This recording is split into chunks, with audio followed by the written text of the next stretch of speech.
नमस्कार। Between the lines with Niranjan में आपका स्वागत है।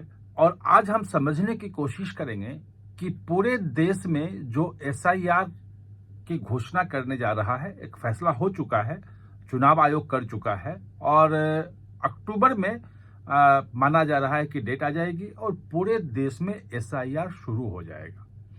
और सुप्रीम कोर्ट से भी हरी झंडी मिल गई है कि जैसे बिहार में हुआ है वही टेम्पलेट जो है वो पूरे देश में रहेगा।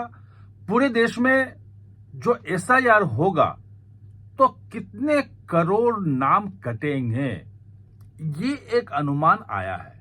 जैसे बिहार में आपने देखा कि 65 लाख लोगों के नाम जो है कट गए। 7 करोड़ 90 लाख मतदाता थे, जिसमें से 65 लाख के नाम कट गए।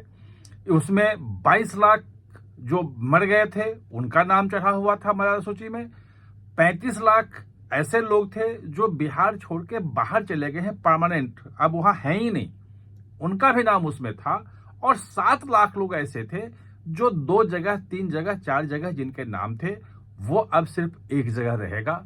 तो 7 लाख ऐसे नाम चले गए, तो 65 लाख का पूरा नाम चला और 7 करोड़ 24 लाख उसमें से बचे केवल। हंगामा हो रहा था कि 1 करोड़ 1.5 करोड़ मतदाता का नाम चला जाएगा और सब लोगों का ये वोट चोरी हो रही है। पदयात्रा भी राहुल गांधी ने निकाली, वो तमाम चीजें हैं। लेकिन सोचिए कि पूरे देश में अगर यही एसआईआर होता है तो क्या होगा, कितने करोड़ मतदाताओं का नाम उसमें से कट जाएगा। अनुमान बहुत बड़ा है, बहुत बड़ा है।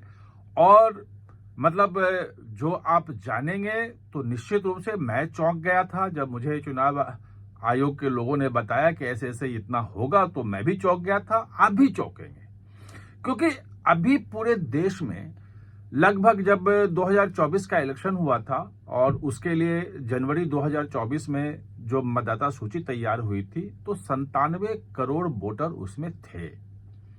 आज का अनुमान यह है कि अगर वो वोटर सब जोड़ लिए जाए, आज मतदाता सूची उसके हिसाब से तैयार हो तो 100 करोड़ वोटर हो जाएंगे।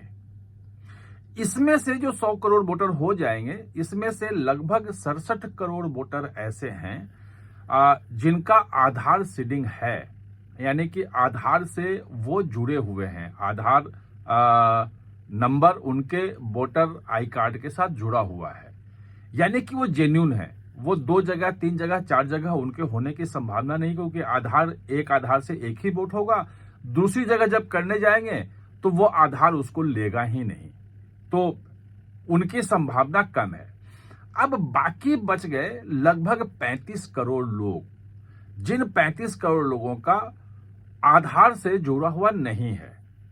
जो सुप्रीम कोर्ट ने अभी फैसला दिया है, उस फैसले में सुप्रीम कोर्ट ने यह कहा है कि जो 11 डॉक्यूमेंट जो ओरिजिनली रखा था चुनाव आयोग ने, कि 11 डॉक्यूमेंट के आधार पर हम तय करेंगे कि कौन भारत का नागरिक है, 18 साल से ऊपर है और किसका नाम चुनाव जो मतदाता सूची है उसमें रहेगा।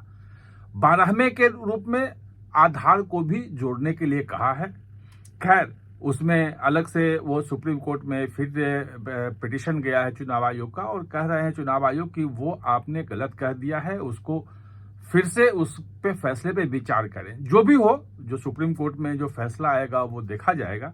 लेकिन आधार अगर जुड़ जाता है और ये तमाम मतदाताओं के आधार से जोड़ना शुरू कर देते हैं तो उसका इंपैक्ट ये होगा कि जो नाम 2 जगह 3 जगह 4 जगह हैं वो खत्म हो जाएंगे।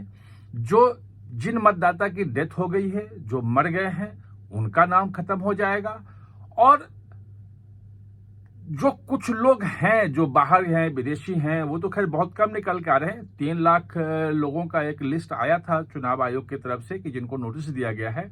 हो सकता है कि वो संख्या 5-6 लाख पहुंचे, ज्यादा नहीं होगा, लेकिन यही संख्या बहुत बड़ी हो जाएगी। और ये माना जा रहा है कि 35 करोड़ मतदाता जिनका आधार से सीडिंग नहीं हुआ है, उसमें से आधे कम से कम जो हैं वो फर्जी हो सकते हैं, या कह सकते हैं कि वो एग्जिस्ट नहीं करते हैं, या 2 जगह 3 जगहों का नाम हो सकता है, उनकी डेथ हो गई हो सकती है। ऐसे बहुत बड़ी संख्या निकल के सामने आने की कि आशंका कहें, उम्मीद कहें, संभावना कहें, जिस रूप में भी लोग लें, इसको ले सकते हैं, लेकिन ये बात सामने आ रही है और ये कहा जा रहा है कि लगभग कम से कम मिनिमम 15 करोड़ लोगों के नाम बाहर हो जाएंगे। डाटा इनके पास है, चुनाव आयोग के पास है, वो कंप्यूटर रीडेबल भी है। चुनाव आयोग में अलग अलग ढंग से उसका विश्लेषण भी हो रहा है और उस विश्लेषण, लेकिन जब तक सबका फॉर्म न भरवा लिया जाए, डोर टू डोर जाके सबका फॉर्म भरवा के सबका वेरिफिकेशन करके जब तक फाइनल सूची नहीं आती है, तब तक किसी को डुप्लीकेट कहना या किसी को मृत कहना, कुछ भी कहना, यह चुनाव आयोग के लिए संभव नहीं है। तो वो पूरी प्रक्रिया एसआईआर की जब चुनाव आयोग कर लेगा तो उसका ये मानना है, और मुझे जो लगता है कि काफी साइंटिफिक ढंग से अध्ययन करने के बाद अनुमान लगाया होगा। अनुमान कोई हवा में नहीं है। जैसे योगेंद्र यादव ने कह दिया था कि बिहार में 2 करोड़ के नाम कट जाएंगे और 65 लाख के नाम कटे, तो ये अनुमान चुनाव आयोग का नहीं हो सकता है। चुनाव आयोग ने काफी साइंटिफिक ढंग से पूरे डाटा का एनालिसिस करने के बाद जो अनुमान लगाया है कि कम से कम 15 करोड़ लोगों के नाम उसमें से कटेंगे, जो डुप्लीकेट हैं वोटर, जो मतलब जिनकी डेथ हो गई है। ये ऐसे ऐसे लोग जो हैं वो 15 करोड़ हो सकते हैं, जो हम आधार से सीडिंग करेंगे तब। अब ये जो प्रक्रिया शुरू होगी ये अक्टूबर से शुरू होगी। नवंबर 1 महीना या 1.5 महीने का समय दिया जाएगा। अभी बहुत समय है, क्योंकि अगला चुनाव जो 5 राज्यों का है, आसाम में, पश्चिम बंगाल में, पुडुचेरी में, तमिलनाडु में और केरल में, वो मार्च अप्रैल में है। तो पूरा समय है चुनाव आयोग के पास।